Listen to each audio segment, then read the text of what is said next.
Hello guys, magandang umaga, magandang gabi kung saan man abutin ang aking video. Ako si Mr. Taurus Doringo. Ako hindi taga Metro Manila, pero ako isang Pilipino.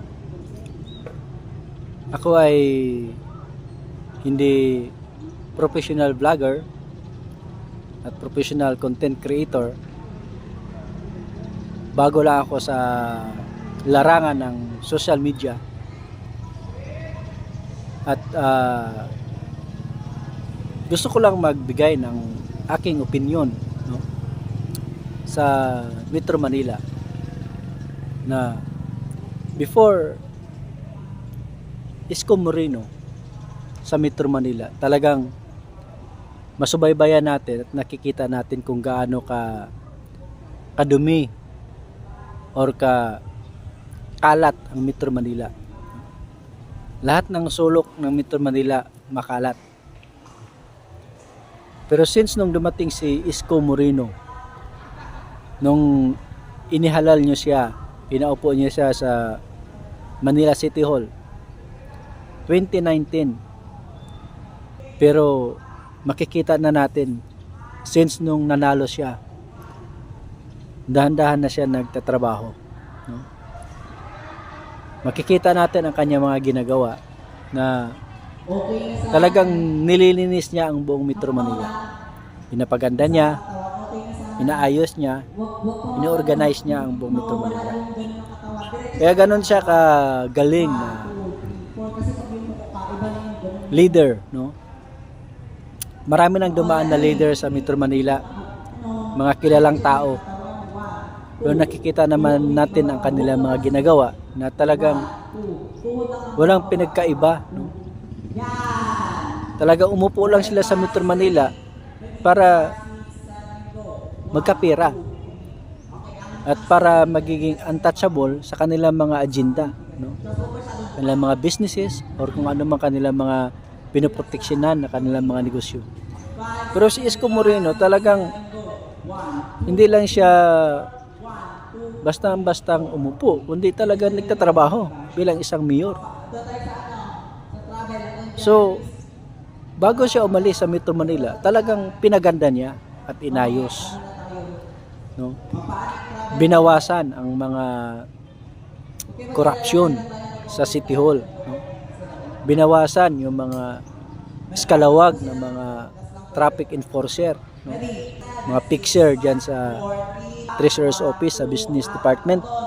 Talagang marami mga nangungontrata dyan ng mga papilis. Nung dumating si Isko Moreno, talagang tinutukan niya at talagang binigyan niya ng atensyon para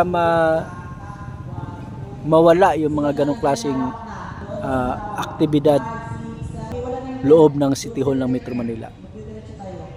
Pero ngayon, nung umalis si Mayor Isko bilang isang mayor sa Metro Manila, nakita natin ang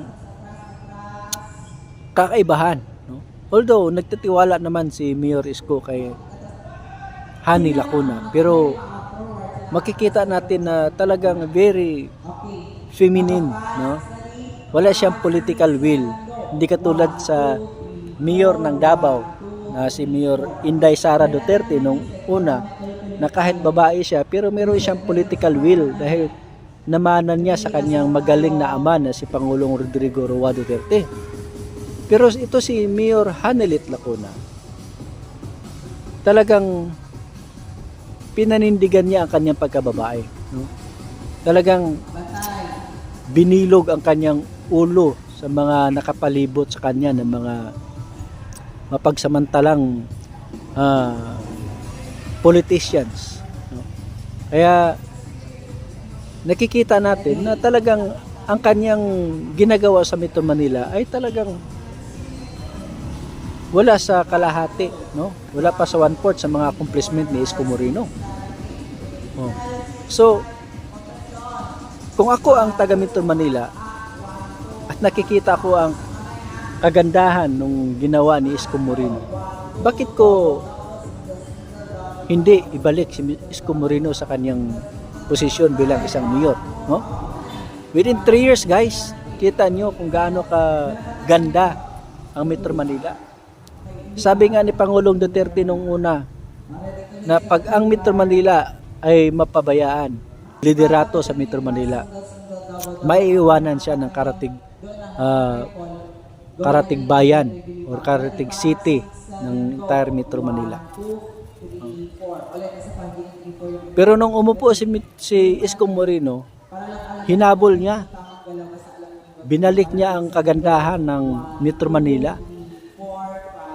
Kaya guys, huwag niyong hayaan na maibalik si Isko Moreno sa Metro Manila. Yung mga kalaban niya ngayon, si Manny Pacquiao, no?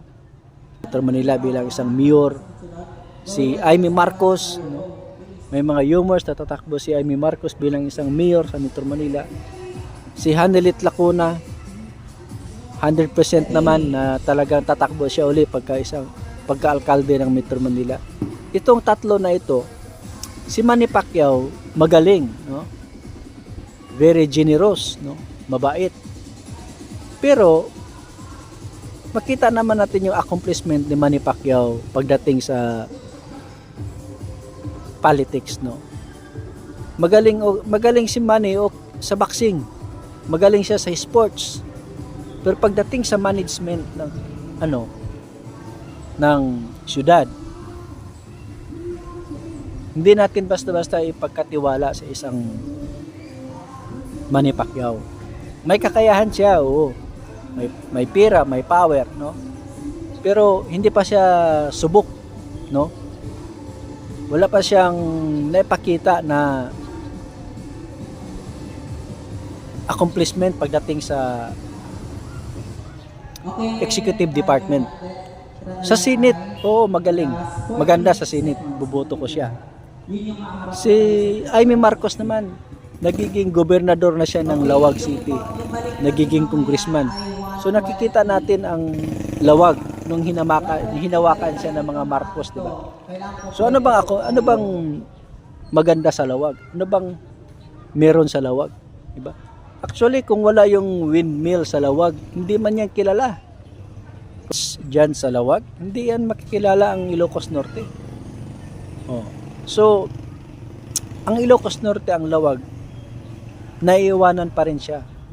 Isa pa rin siya sa pinakamahirap na province. Ako sa inyo guys, si Hanny Lacuna, nakita nyo na ang kanyang mga ginagawa sa Metro Manila na talagang hindi siya masyadong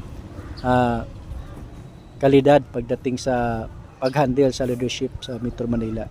So, ibalik natin si Isko Moreno sa Metro Manila. Talagang hindi natin pagsisihan, no? Sisikapin natin na matapos ni Isko Moreno yung 3 terms pagka mayor sa buong Metro Manila. Alright guys, so pag makita natin yung magandang accomplishment niya, so that is the time na magkaroon tayo ulit ng panibagong sa kanya, kung pwede na ba natin siyang isabak bilang isang pangulo ng bansa. Alright guys, bye!